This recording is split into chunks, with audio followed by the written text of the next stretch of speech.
Welcome to Scrubbed In, the DVM Journey, the podcast where we dive into the wild, rewarding, and sometimes unpredictable world of becoming a Doctor of Veterinary Medicine. I'm your host, Grace Gaynor, a current second-year veterinary student at Virginia, Maryland College of Veterinary Medicine. Whether you're an aspiring vet, a vet student, or just passionate about animals, this is your backstage pass into becoming a DVM. From classroom to clinic, we're sharing the insights, tips, and real-life experiences to help you thrive on your journey to becoming a vet. So scrub in, and let's get started.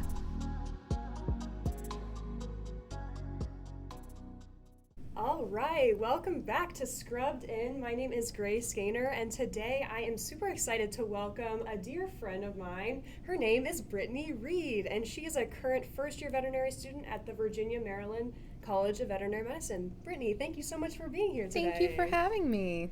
Brittany and I are lucky enough to work together on the VBMA Executive Board, which is a club that we have here at Virginia, Maryland. It's the Veterinary Business Management Association Club, and I am so lucky to be working alongside her. She is an excellent partner, and I'm just super excited to pick your brain today, Brittany. I'm excited. Awesome. My first question is, please tell us about your journey to veterinary school. So my journey to vet school was a little non-traditional. I'm 29 now as a first year. So I graduated from undergrad in 2017. Then I went straight into the workforce. I started working for an equine repro vet, and that was an experience. He was definitely a special man to work for, but so smart. I applied that year. I didn't get in anywhere. So I just kept working. From there, I spent a few more years working at Equine Sports Med. I applied a couple times over that time.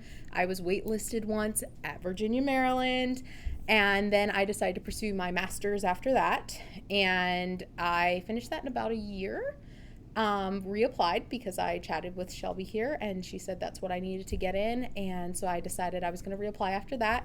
Switched over to small animal ER while I was doing that. I love ER as much as I love equine. And in the interim of that, I decided that I was tired of waiting to have a family. So my fiance and I said, well, we're just going to roll with the punches. And we decided to start trying for our first kiddo. And I found out that year that after he was born, a couple months later, that I was getting an interview. And the ball kept rolling from there. And then I got in and didn't know what to do with myself because now I was going into vet school with a little person and all these things, and I'd been out of formal sit-down school for several years at that point. My master's was entirely distance, so I knew that I had a big adjustment to make, but I was excited for it. Yeah, that's so awesome, Brittany. I think you are so cool. I love how much clinical experience you have, and you're like one of those people where I'm like, okay, she has been through life. She knows what it's like to be in the workforce, and so I feel like you bring so much of that awesome clinical experience to veterinary school, which is literally so awesome. So thank you for sharing that with us. Yeah. My next question is, what do you think made you a standout applicant? I definitely think that clinical experience stood out. I am very much a yes person. If an opportunity comes to me, I try to say yes to it.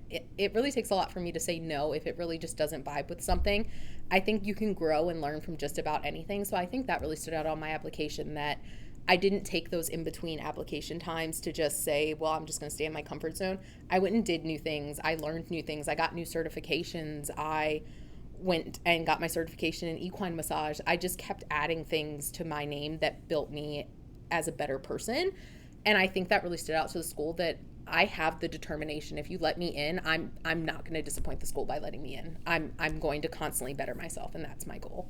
Yeah, absolutely. I love that. I think that we're all type A personalities, and we all want to be the best we can be. And you're one of those people that literally committed to that and was like, okay, I didn't get in the first time, but I'm going to continue making myself better. Yes. So I'm curious, what was your master's in? It was in animal sciences. I went through Unity College specifically because I could do it distance. I liked working. I'm someone that's always kind of had a job, so I didn't really want to pull myself out of the workforce. I was learning new things from my vets, and I wasn't willing to give it up. So they had a distance program that I could do. It was kind of at your own pace. If you wanted to take 2 years and do it, you could. And I said, no, I've got things to do. Throw the classes at me. I want to get it done. I got to do a super fun capstone project where I set up an online learning system for people to train new hires in their barns on equine safety, things to look out for, basic healthcare things. And we trialed it at an actual barn that my friend runs, and she said it worked great.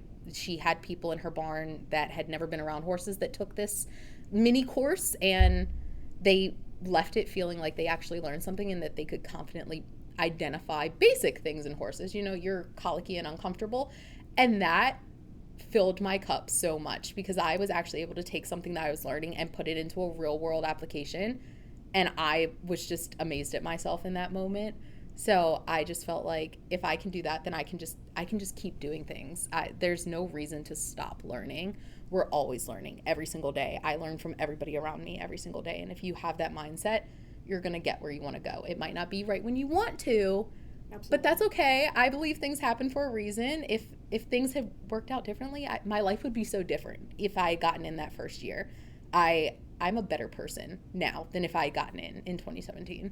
Yeah, absolutely. That is so cool. I'm so glad I asked you about your master's because that is awesome. Putting together something that is super useful that people can use and make their barns better. Yes. I mean, I've been in a lot of barns where you have someone coming in who's super eager to learn about horses but like doesn't really know where to start. Yep. So I could see how that would be super awesome to give them a program to just get their feet wet and make them more comfortable around horses. And as a non-techie person, I was pretty proud of myself that I was able to put this together on this platform because I was not sure how it was going to go. I thought up the idea, and then I was like, oh God, how are you going to actually implement this? So I was pretty proud that I got that done. But it was very nice to have something that people could say they can work on it on their own time. They don't have to feel pressured, and then they can come into the barn the next day and say, hey, I was working through those modules, and they were talking about bandaging. Can you show me, like, on a real horse in real time how that works? So it was really fun to see that happen in real life. Yeah, I love that. I feel like that's even something that students here could benefit from because a lot of students here don't have a lot of horse experience and they go out to the barns because luckily we do have a lot of in-person and hands-on labs with horses, but they're very scared and nervous. And, luckily they pair us up pretty well so that it's usually horse people with some people that are not horse people so that we can work together. But it is pretty cool to see people get more comfortable with horses, but I feel like a program like that would really go a long way. Just something you can tinker with. Yeah, absolutely. All right. I'm just so fascinated about you and being a mom in veterinary school. Can you shine some light on what it is like for you to be both a student and a mom at the same time? It's fun. Really? I know a lot of people, they ask me, how do you do it all? Yes. And my answer is I just do. I don't have a firm answer because every day is different, and I don't wake up with this 9 to 5 plan of this is how my day is going to go. Because if you try that, it's going to blow up in your face. You just can't. With a little toddler running around, you never know what he's going to get into or what he wants to do. But it's so fun because he reminds me to be Brittany, not just student me. And that is so beneficial for my mental health here. It's so nice that even if you had a terrible day or you just took that exam and you didn't do as well as you wanted to, sure, you can sulk on your drive home, but when I walk in that door and he's just so happy to see me and he doesn't know I had a bad day. He's just like, Mama's home. And he's so happy that you can't help but just be happy too. Like, the past is the past, let it go, because in that moment he deserves the best version of myself. So I kind of have to force myself to say, well, you can't sit here and sulk anymore. It's time to move on. Or even on days where I'm like, wow, I have so much studying I could do. I should just lock in and do that. No, he needs to go outside and play. So put your books down for 10 minutes and go outside and play with the baby. And it's so beneficial for me, and it's kind of like a out, I guess. I don't have to feel guilty about it, in the sense of, like, I know a lot of people struggle with saying that, oh, I can't go on that hike today because I really need to study. That hour out of my day is going to make or break it. I have an excuse. I can't put him on the back burner. He is my priority every day. So it's nice to have that built-in just relaxation time of saying, put the books away. He needs mom, not student Brittany at this moment. So it's really fun having him around, and he is so fun to teach. He's like a little sponge. Oh my goodness. So you can talk your notes out to him and he'll just sit there and stare at you. Or if you're doing something with the dog and I'm like practicing muscle movements or something like that to see how things work, he'll come over and he just watches. And now he runs around with his little toy stethoscope and he brings it up to you and puts it on your heart. Like, it's so cute and fun. So it's hard, yes, because on snow days I don't get to sleep in, and like, he's still up and needs things, but he sets a certain routine in my life that I thrive with. I get up at the same time every day. I put him to bed at the same time every day. I know what to expect in those hours. So it really helps me differentiate my time, I think. And it reminds me, like, school is school. I am me. And those two things do not have to always overlap. Yes, they're going to overlap some, but they don't always have to be 100% on top of each other. You can be you, and it's okay. I absolutely love so many of the things that you just said. I think one thing that really stood out to me was the fact that he gives you perspective. Like you said, when you walk in the door, you're reminded, okay, I'm more than just a veterinary student. I'm also a mom. And I feel like that's something that a lot of us struggle with, is being like, okay, yes, we are veterinary students, but that is not our entire identity, right? Like there are things outside of that that also contribute to who we are. You know? We are not our grades. Yes, That's we have to get another thing grades for to sure, get through, but passing is passing, and it's okay if you're not number one in your class. It's literally going to be fine. You're still going to make a great veterinarian. And for me, I'm trying to set the example for my son that he can do it too. You can do hard things. That's what we say in our house whenever he's upset about something, because he's in the toddler age. So we're upset about a lot of things. Oh my goodness. But our house phrase is that you can do hard things. And it works because it embodies, life is always going to be hard. There's always going to be something coming at you. So you need to be able to adapt and not let it just crush you.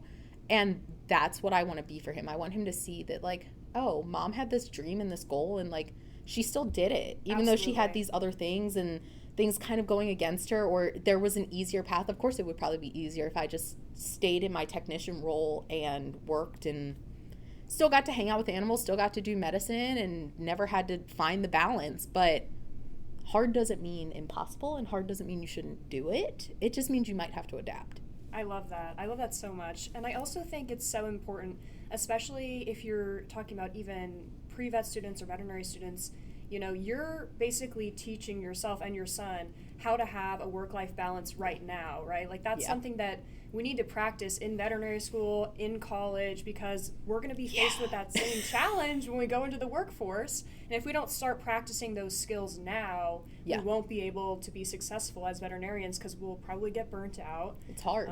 It's a hard profession, but I love how you're practicing those work-life balances right now. So good for you. Yeah. Speaking of work-life balance, I want to brag about you for a second. Brittany does a lot more than being just a veterinary student and being a mom. She is, as I mentioned, the current VBMA vice president. She's also a SAVMA junior delegate, a SAVMA student representative, a DVM student ambassador. We love our student ambassadors so much. She's also a Vitals After Hours technician in the clinical pathology lab. She's a student consultant for the Southern Veterinary Partners, and she's also a CIVI mentor. So, Brittany, I know we've talked about how you have balanced all of those things, but now on top of being a mom, a veterinary student, and having all those roles, how do you manage all those in your day-to-day life? A planner. Oh, amen. Everything goes in the planner. If it doesn't go in the planner, it doesn't exist. And like I said, I'm a yes person. I think that there's something to learn from most of the things that you're presented with in life. And a perfect example is being an after hours tech in ClinPath. I'm looking at blood all day. I'm looking at urine when I do that, and it's reinforcing my education. So I'm doing the things in the lab that I'm learning about in the classroom, so it like doubles as studying. So that's how I justify that. Or being a CIVI mentor, I'm really big on mentorship. I think it's really hard sometimes in our field to find mentors as a pre-vet student especially. Or, you know, in today's society, sometimes it's a little hard to find people that aren't burnt out and a little more pessimistic. And I think we work in an amazing field. And I want more people to feel that amazing energy that we can bring. And you can have it all. You can have work and life and freedom, and you can travel, and you can have a family. Like, there's no reason that you can't. You just have to find the balance. And that for me is where my yes comes in. Southern Veterinary Partners was looking for a student ambassador, and I was like, I've never worked for Southern Veterinary Partners. They sound like a cool corporation. I talked to them, and I really liked what they were about, so I said, sure. You know, I might only be able to give you a couple hours a semester as far as marketing or anything like that, but I'm willing to put in the effort, and they took a chance on me, and it's been great. And then I had the opportunity through them to go to an orthopedic hospital in North Carolina over Thanksgiving, where I learned so much. I walked out of there so much more confident in orthopedic exams than I ever could have imagined. And it's coming back now and moving. I'm now like, oh, I felt those things. I know what thrust is. I know what cranial drawer is. Yeah. Oh, it's all clicking. And it's all because I said yes. And now I had these opportunities. So for me, finding the balance is just being able to do the fun things. And I just like being involved in stuff. I meet great people. I know a lot of people were nervous about running for e-boards as first years. And I was like, we'll figure it out. Like, the worst thing that's ever going to happen is you're going to say school has to take precedence. I'm sorry, I need to take a step back. Yes. And nobody's ever going to fault you for that. We're in vet school. We all know that. So I knew, especially with VBMA, I knew that I loved VBMA, and I knew it was something I wanted to be involved in. Like, from the beginning, I knew it was something I wanted to be involved in. And now I've had the chance to work with our amazing e-board, and those are lifelong friendships that we're going to carry now that I would have never had the opportunity to have if I didn't just say, we'll take a chance. The worst you're going to say is it's too much and you need to dial it back. It's okay. Nobody's going to hold it against you. Yeah, absolutely. And I feel like that is something that a lot of people have a misconception about, is they come into veterinary school and they're like, okay, I'm not going to get involved because I can't handle it. But that is what we do here, is literally enriching the student experience. Yes. And so it's so important that if you come to veterinary school and if you get the absolute privilege to be here, please give back to your community by becoming involved in the clubs, or even as a student ambassador or as a Civi mentor. Like, there are so many opportunities to get involved. Just pick one thing. You absolutely can handle it. And like you said, I'm so glad that I joined VBMA and became an executive board member, because like you said, the friendships are for life. And I have done so many incredible things that I never thought I would be able to do. So I just want to give a word of advice to anyone who's listening, who's maybe thinking of coming to veterinary school or is even a pre-vet student. If you get accepted, please join the clubs, because I know that currently we struggle with getting people to join because they're concerned about the time commitment. But the reality is, this is what makes our school unique. This is what helps us connect to one another. So please consider joining clubs and supporting your DVM environment. Yeah. And to piggyback off of that just a little bit, your clubs are going to fill your cup.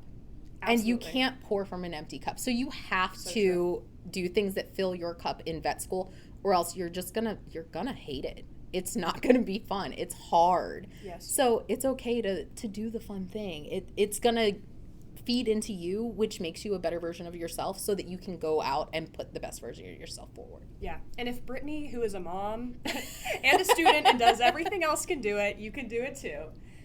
My next question is, what are some strategies that pre-veterinary or veterinary students can use if they are struggling in school?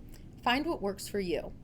And I think, especially living in the digital age that we do, and I was born in, the 1900s, so when the dinosaurs roamed, I handwrite notes. So I type up my notes for my lecture, I print them off, and I hand annotate on them. It's how I learn. I tried my first block here to do everything on my iPad and use GoodNotes and make the colors and do the things. None of it stuck. It looked pretty. Right. It was fun to do, but none of it stuck. So my biggest advice is, don't compare yourself to your peers. Find what works for you, whether that's handwriting your notes, whether that's talking to a friend, or talk to your dog. Okay, teach your dog. They'll listen. They're great listeners. Teach your kid. And talk to anybody. I will talk to anybody in my house that will listen to me, because it just helps me reinforce those things. Find what works. And it might not be what works for your entire friend group. And that's literally okay. I have people that look at me like I'm crazy when I was walking around with my big old dealing with threats binder that I probably could have thrown through this glass window and it would have broke it. But I passed the course and I retained the information. So it worked for me. I'm going to stick with it. So find what works for you and don't be afraid to switch it up. I know some people are like, but I'm used to making flashcards. That's what I know how to do. That's okay. Keep making them if they help. But try some other things, especially during undergrad. That's a great time to practice. Absolutely. Before you have to get here and you're like, ooh, that didn't work last semester. I didn't love that. So just practice and get comfortable being uncomfortable. Change is uncomfortable. Yes. So if you can practice now getting comfortable with the uncomfortable, you're going to have a much easier adjustment period to vet school, I feel like. Yeah. I mean, I think veterinary school is definitely just teaching us to be adaptable. And so that means that sometimes you got to go to your old strategies and stick with those. Sometimes you have to just tweak it a little bit. I find that I do that a little bit from class to class. Yeah. So I think that I absolutely love that you have found something that works for you and you have stuck by it, because it can be hard. It's hard. If you make a drastic change, I've done that, and it doesn't always work. So you just really need to know yourself. Yeah. What is one thing you do in veterinary school for fun? I have my horses here. Really? I didn't even know this. I have both my horses here. So I have the she'll be 24 this year in March, and I have her 5-year-old filly. They're both here at Shadow Mountain. So they're my fun time. They're my girls. I love them so much. I love that so much. I had no idea, and now I need to visit them immediately. They'd probably love it. They're spoiled absolutely rotten there, so they're used to living the high life now. The filly has bullied her way into a stall. She's on field board. But she gave the sad face, and Paige said, "Oh, I felt bad for her because her friends came inside." I said, "Oh my gosh, she's literally bullying you." But yeah, they're both here, and they're my calm time. Nobody comes to the barn with me usually. The baby loves the horses, but if I'm going out, I can sneak away. If I don't bring him, it's okay. He doesn't know. So I can just go out there and hang out with them. And the filly, she's my little snuggle bug, so she'll just get right in your face and just wants all the cuddles and all the love. Charade, her mother, is more like, "Do you have a treat?" Yeah, of course. I know we've been together for a very long time, but Cookie... But they're my girls. I love them here. So they're definitely my happy, calm time. When I go out there, it's like, all my problems just go away. I know the feeling. I'm literally in barn attire because I will be going to the barn after this, so I feel that. Well, Brittany, we have spent a lot of time talking about how you got into veterinary school and what you have done with your time here. If you could go back and give your pre-veterinary self, or someone who is a pre-vet right now who has had a similar lived experience to you, if you could give them just one piece of advice, what would that be? Let things come to you when they're supposed to. It's so heartbreaking to get those rejections. I understand. I applied 4 times before I got in, and it sucks. You're just like, what do I need to do? But there's a lot of other people that also feel the same way. You're not alone.